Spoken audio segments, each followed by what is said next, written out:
This is going to be a bit more relaxed. You notice a difference in audio quality. That's because I got these bad boys in. I didn't do it for the other couple. But you know what? I feel more relaxed in making these videos now, and I feel like,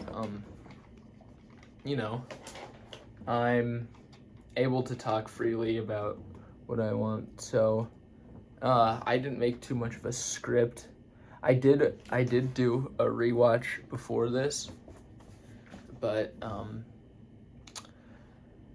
I just made some points for some of the characters, but for other characters I really didn't. So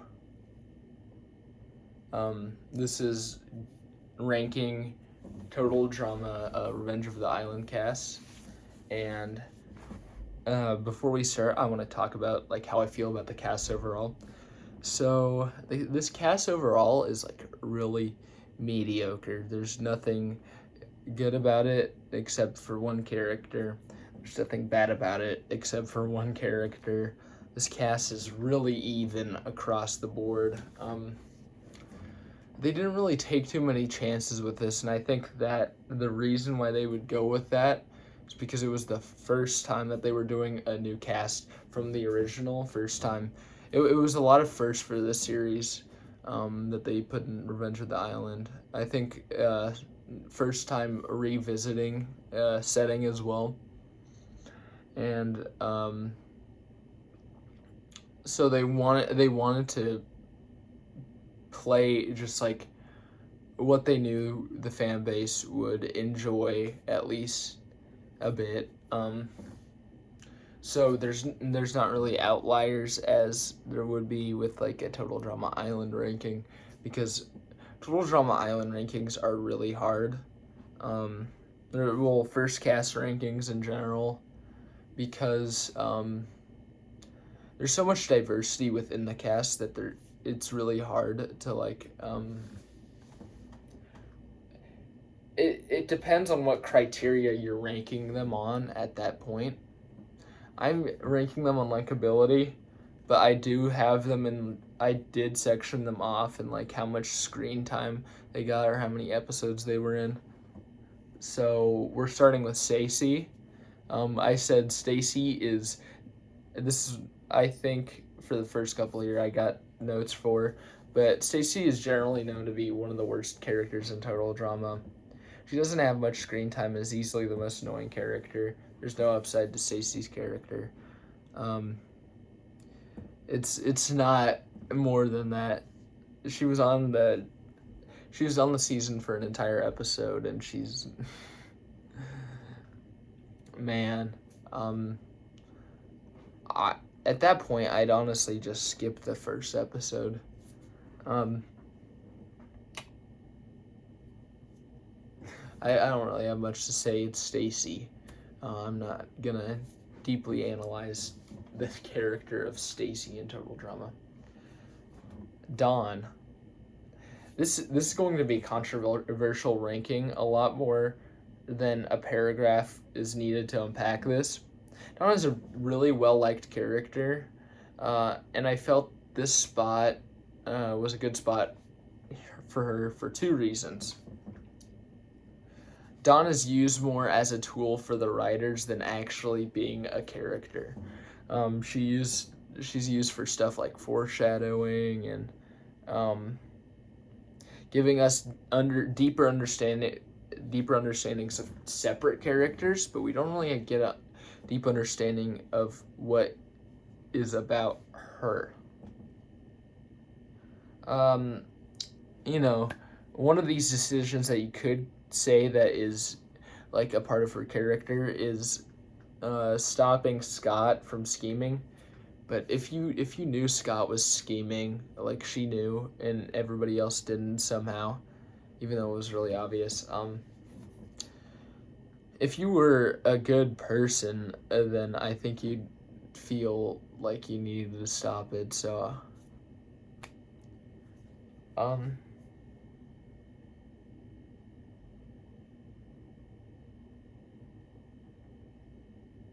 And then the second reason is, well, that point was just to, like, get on about.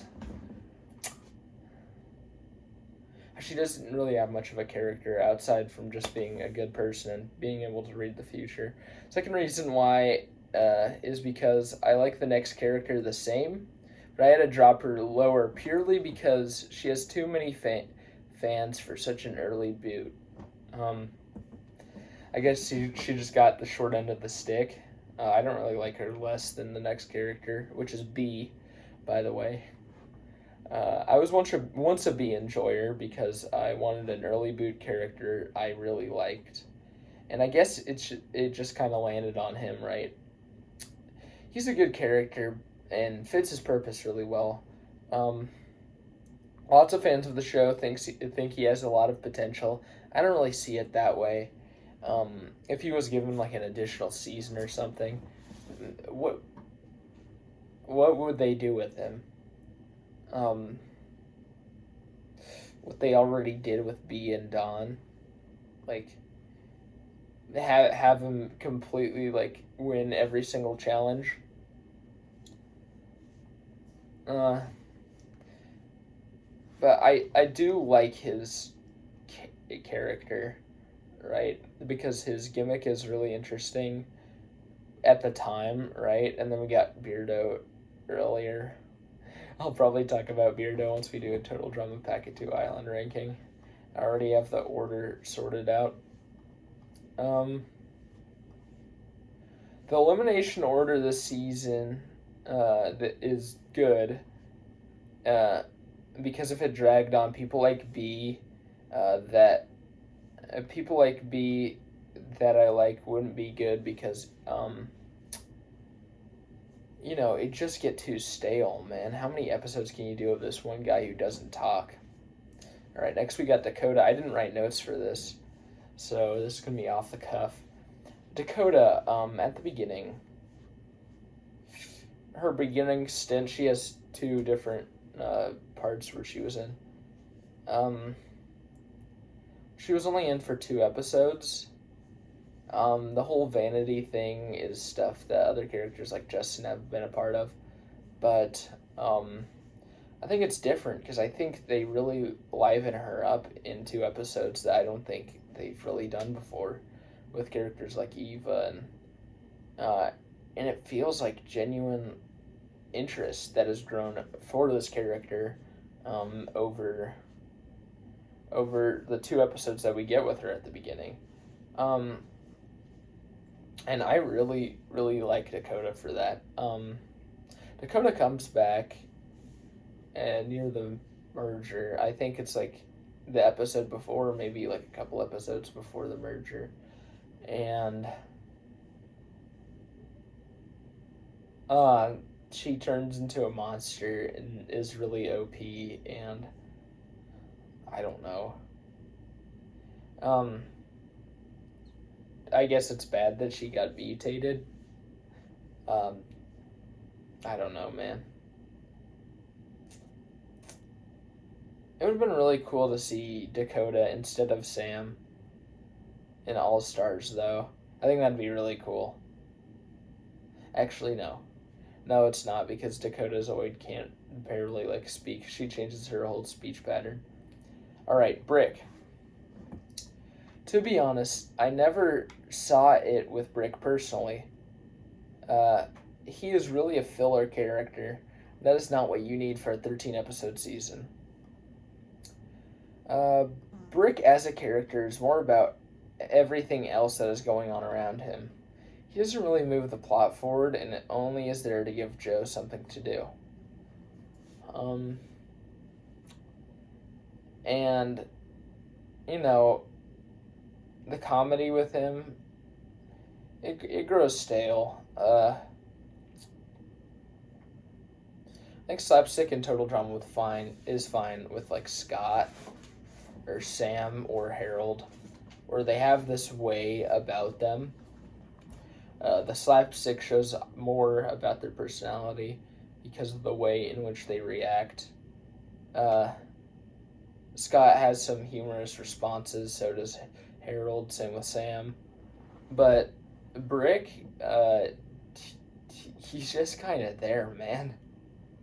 Um, yeah, I don't. I just never really liked Brick personally. Mike, I like Mike, but him on rewatch, he becomes a lot worse. I don't get it. I remember the first time I really liked his relationship with Zoe and how he copes with being an oddball. Now I think it's like they are instantly married from the time they go on the screen with each other. And Mike coping with his personalities was more about Cameron helping him with it instead of the internal struggles that exist within his mind.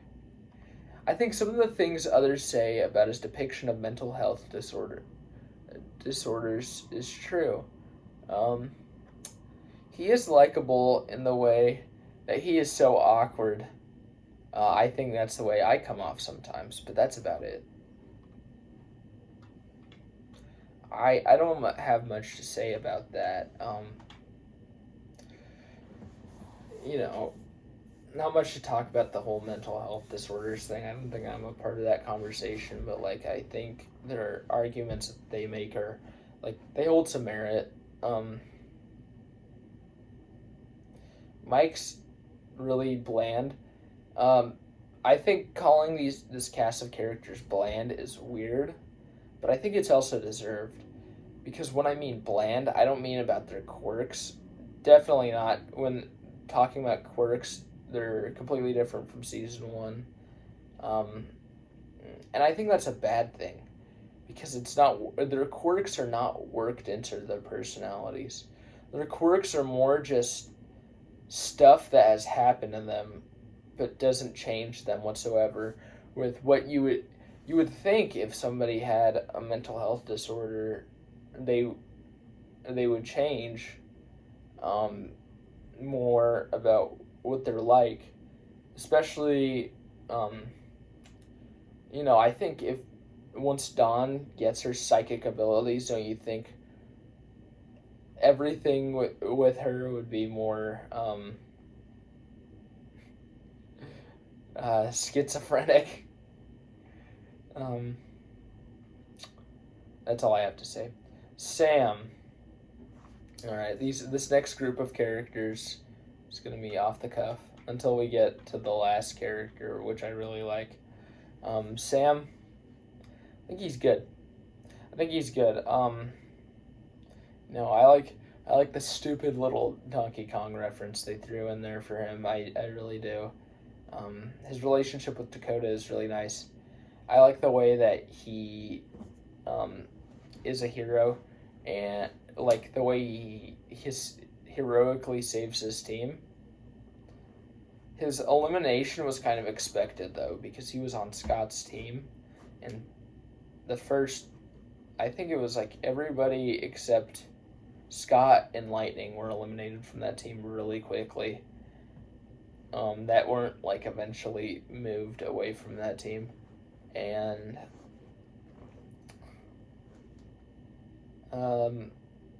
Sam was given a bit more time than the others, but he sort of fails because he's kind of an idiot.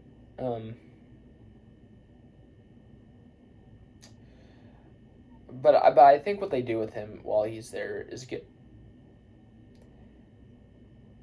Anne Maria. My feeling about Anne Maria is that she's a good character. I think she's better than Sam, because she's funny, and I think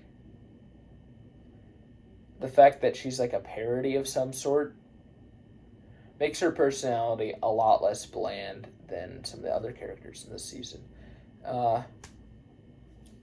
I think the whole thing with her sowing chaos between Mike and Zoe is good for the plot line, because I really don't understand what they were getting at with those two and just like instantly making them married or whatever. Like I said earlier.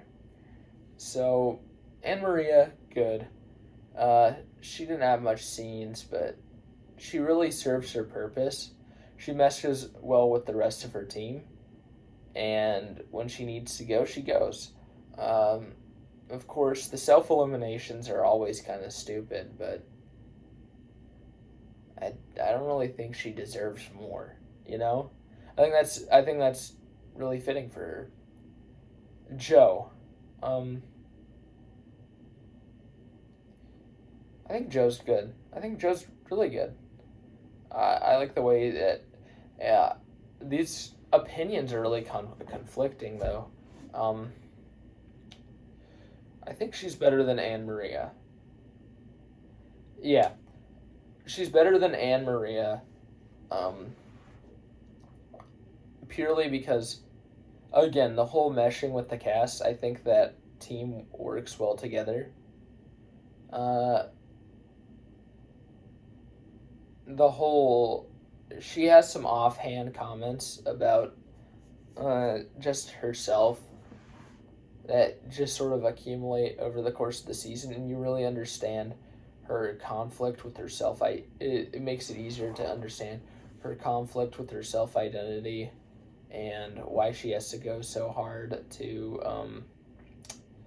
be a tomboy or whatever you want to call that. And I think that's for them to do more than just spelling out the plot line, I think is really good. I really enjoy that from the writing standpoint. Um, Sorry, my phone just gave me a low battery warning. Um, I like the way she does everything with Brick and Anne Maria. Uh, I think over the course of the season, Cameron and her develop a bond. The whole like being team captain and taking advantage of Cameron just for Joe to eventually to be Joe's downfall. I think that's really good. Um, Zoe. Zoe is put at the bottom uh, between the final four. Zoe, Cameron, Scott, Lighting. Uh, I think the reason why I put her at the bottom here is because, like I said, she's too bland. I give her props for the whole Commando Zoe thing, but you know, as much as we like it, we also have to realize it's one episode.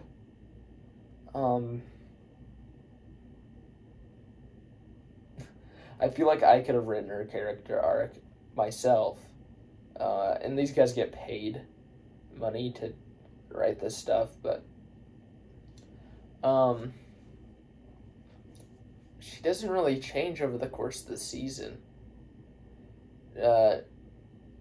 She just sort of gets mad when Mike leaves, which is expected. She doesn't change. If you look at characters like Heather, or from other seasons, or Gwen, or Courtney, is because the reason why they're so good is because they change over the course of the season. But Zoe doesn't really. Every iteration that Zoe is in, she is the exact same. Cameron. I think Cameron is better than Zoe. Not by much, because he wins. I like the way that he overtakes Joe. I like the way that he's really unexpected, and he really grows into his own at the end, and I think that's a good plot line. I think it's bland. I think a lot of these characters are bland, like I said earlier. Cameron, for being a winner, he's definitely on the lower profile side of the winners, kind of like Owen, for example. A character like Owen. That's all I have to say. Scott. Scott is really good. I think he's a really good villain. And the reason why he's such a good villain is because... Sorry, I don't think he's a good villain. I think he's just a really funny character. The reason why I say funny is because his whole villainy thing is not really well thought out, but I don't think it has to be, because that plays into his comedy of the comedy of him just thinking he's a genius in his ego and him being prideful, and for that to just like all go never go to plan is honestly just amazing to watch. He's really funny. I like his interactions with some of the animals during this season. I like the way that he just gets on the nerves of some of the other campers, like Zoe and Cameron. Not much to say. He doesn't really have many interactions with any of the other characters. I think when he's just messing with Zoe is... I think when he's just messing with Zoe, I think that's really interesting, and that gives him a lot of depth. And that's why I like him. And here we are at the last character, Lightning. Why is Lightning the best? I'll talk about it. Hang on. Lightning is easily the best, no doubt. I think his win doesn't hold a lot of the magnitude that it that could be due to the pacing of the season in general, but I do think they did well with what they had. Also, the season has some bad dialogue sometimes, but they really know how to write Lightning. Lightning has really good dialogue in this season. I don't think it's dull whenever he's on screen. He's the funniest character, and better than most of this mediocre cast. Dude, I can't explain it. Sometimes there's just a character that is purely comedical purpose, is that I just really enjoy. For me, one of those characters are also Ripper. I think I've talked about that in a previous video. But just like, I think it's really, really cool. Just how funny he is.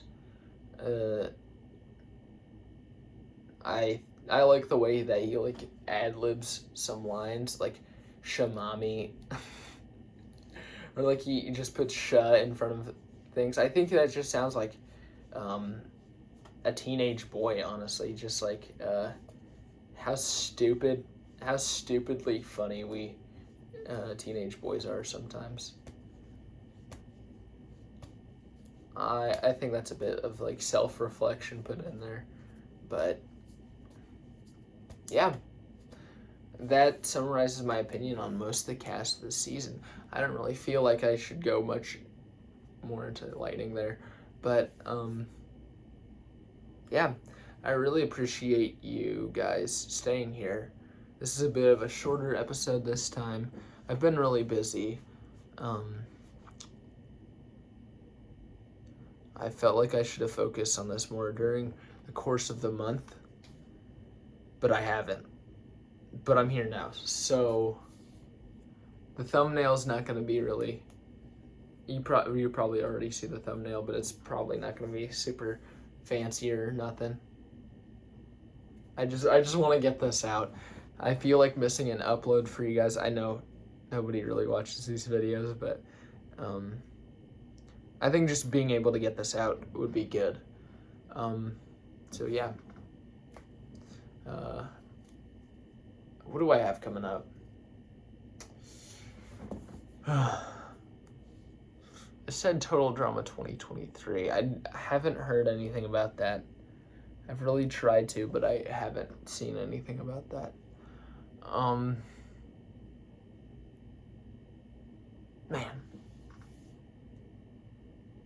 I don't know what I got coming up. I'm going to have to certainly brainstorm this. This was definitely a video that I just randomly thought of the topic. Then like 10 days ago, I watched through most of the season, and now I'm here. I'll give you more effort in the next episode, I promise. But I like the way that I've really been able to be more confident in front of the camera. I think this is a really well done episode with less pauses in between when I'm speaking, because I think that was a really big problem with some of the other videos. I really just like what I've been able to do here. I really appreciate you guys. I know none of you are gonna watch it, but still.